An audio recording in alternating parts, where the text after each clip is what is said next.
Hey everybody, Michael Snyder here, California Weather Watch. Today is March 9th, and I thought I'd do another episode today, this afternoon, since some areas got upgraded to a high risk in the excessive rainfall outlook. This is for Friday morning to Saturday morning shown here. That's at least 70% chance with any 25-mile point here that you could be getting some flash flood conditions around these pink areas. Salinas down towards San Luis Obispo here, towards the coastal areas, including the foothills here, the Sierra Nevada, Fresno, Visalia, and you can see moderate risk incorporates a lot of the Sierra Nevada foothills and a lot of the other coastal ranges here as well. Slight risk, marginal risk also. So stay tuned to your local forecast. If you're in a low-lying area, if you're near any waterways, you really need to be aware here, folks.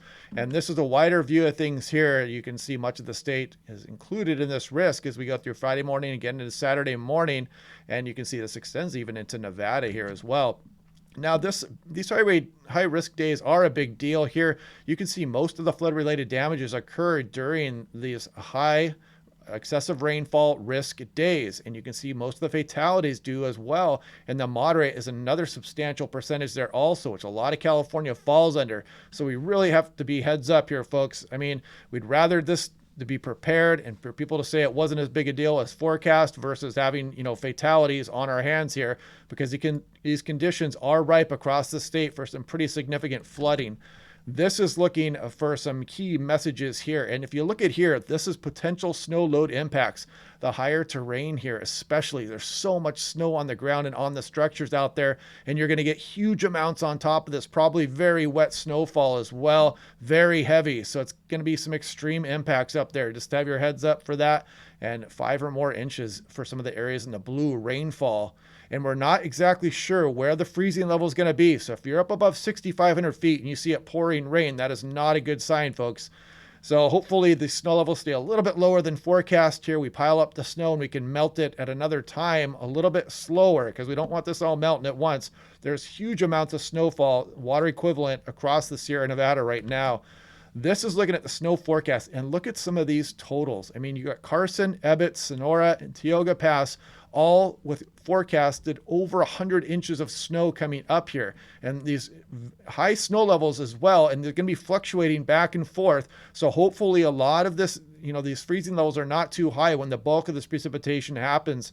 We don't want to really weigh down this snowpack and cause huge amounts of runoff and really even increase some of this flood potential along some of the foothills. But you can see major impacts are expected.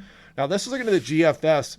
This is the 18Z, the most recent. And you'll see quickly as we go on into Friday afternoon here, we're already pegging off scale here. Some areas calling up for 80, 90 inches of snowfall. And here we're going up towards 120. You're looking at 10 feet of snow by Saturday morning across some of the higher terrain here. So just ridiculous amounts. I mean, I know we're becoming numb to these amounts, but this is going to be more of the wet, dense variety also across the Sierra Nevada as we go through these next few days. So, I'm really concerned about some of the homes out there. I've seen some of these images with just the incredible amounts just covering houses and cabins, and it just makes it look totally impassable out there. But now looking here, there's the extreme snow impacts here. Extreme impacts, folks. You don't want to be out traveling around too much in this if you can avoid it out there. Just putting that in the back of your mind there. Now, this is looking for day one. This is for going on right now. A lot of the area is under moderate risk as we speak right now. This rainfall is ongoing. If you are across the state of California, you already know it's raining in many areas right now. And this is the start of this atmospheric river today. This, again, is just looking at day 2 coming up here. And this is the precipitation water equivalent here. And this is the GFS, the most recent. And you'll quickly see how these just crazy amounts start to build up across some of the Sierras here in the coastal range as we go on into Friday afternoon. Continuing on here, not really much of a break here. We go through this weekend. Then watch this next system roll on here too as we start to go into Monday there. Look at this next storm. Just some incredible amounts showing up across the Sierra Nevada and the coastal range here. By the time we get out towards about Thursday morning here, look at some areas up over 1.5 feet of rain potentially. And, again, we're just kind of hoping the snow levels aren't too high. We'd rather have it fall as snow during these huge atmospheric rivers versus rain. It just would increase the runoff all the more here. So now let's look at the European. This is the 12Z run here, and we'll put this into motion. And you can see as we go out in the extended here, I just want to point out that Southern California, the second round of atmospheric river action that comes in early this week, is going to include some of Southern California there as well, and could cause some flooding concerns down there. So as we go into Saturday morning here, you see the big amounts that are going to fall here as we go on in through Saturday morning, continue on with the next system, and there it goes. And you can see it really get all the way down, kind of all the way down to Mexico there as the time we go on into next Wednesday with the huge amounts across the Sierra Nevada and the coastal range here, and some pretty big amounts across some of the higher terrain of Southern California. So you're not out of the woods down there yet as we go through the week coming up here.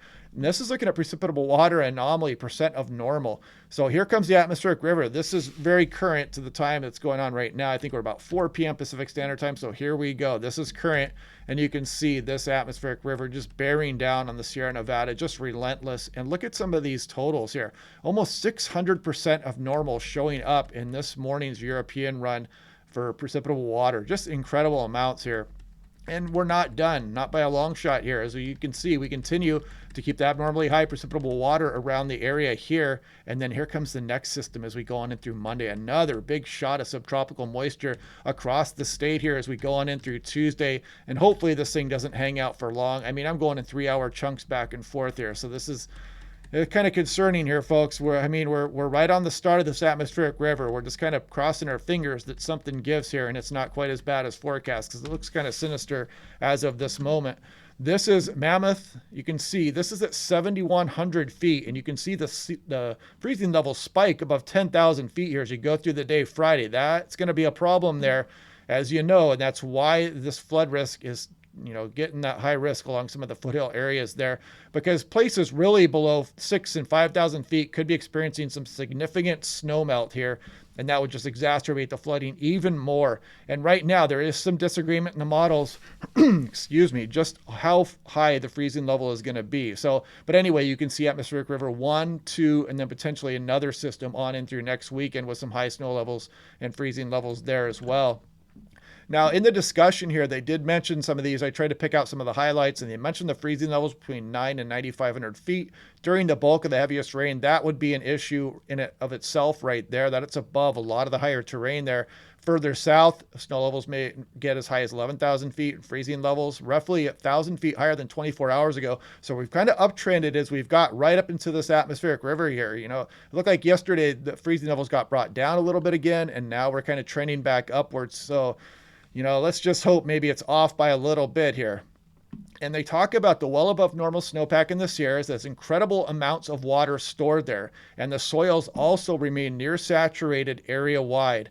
So yeah, and then you can see, as much as 10 inches of rain in 24 hours through, what is that, Friday afternoon coming up there. Widespread flooding is considerable, especially in the high-risk areas that we mentioned before. This is Reno National Weather Service as well. They're kind of highlighting some of the uncertainty in the snow falling. They say 2 to 6 feet above 8,500 feet, but they have 1 to 2 feet between 75 and 6 to 12 inches between 6,500 and 8,000 feet. And that's low confidence due to heavy rain potential. So if you're up on these higher terrain areas here and you see it raining, that's a bad sign. And you can see kind of the low confidence there for the greater Lake Tahoe area, I should say there. But yeah, then they highlight that potential for flooding and the strong winds as well. I mean, look at this. Gusts 60 to 70 with 120 mile per hour gusts possible along the Sierra Ridges. Pretty intense up there. So hopefully nobody's that far high up on the backcountry right now. And this is also from National Weather Service Reno, just kind of highlighting the atmospheric river. They've taken notice there too. A lot of moisture with the system, and some of it's going to get into Nevada. Some pretty decent precipitation rates showing up on in through Nevada as well. This is National Weather Service Las Vegas, kind of getting in the action there as well, kind of highlighting some winter storm warnings for the higher terrain out there as you go outside of Death Valley off to the west a bit there, but some pretty gusty winds as well.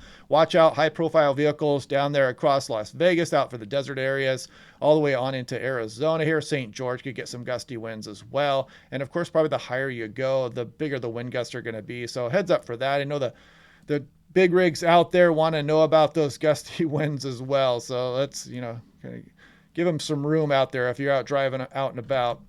But anyway, yeah, one last look at things here. As you can see, this atmospheric river, a lot of subtropical moisture coming in here. You can see the subtropical jet and the polar jet kind of merging here and firing into Northern California, helping steer all this precipitable water into the area, bringing the huge precipitation amounts over the next couple of days here. So pretty interesting times. I mean, you're going to be talking about this winter here for probably maybe as long as you live here, really. This is just an incredible amount of snow falling across the Sierra Nevada, and we've already had several rounds of pretty major flooding across the region here, and we're not done by a long shot.